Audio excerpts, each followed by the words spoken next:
H S C. পিএইচএসসি এর একটা পুনরূপ আছে, সেটা হচ্ছে প্লিউরিপটেন্ট। প্লিউরিপটেন্ট এইচ হচ্ছে হেমোপয়েটিক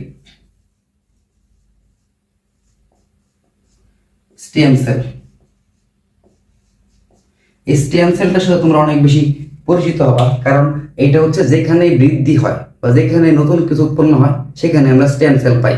আর যে স্টেম সেলগুলা আর কি রক্তকণিকাগুলো উৎপন্ন করে সেগুলাকে বলা হয় প্লিউরিপটেন্ট হেমোপয়েটিক স্টেম সেল।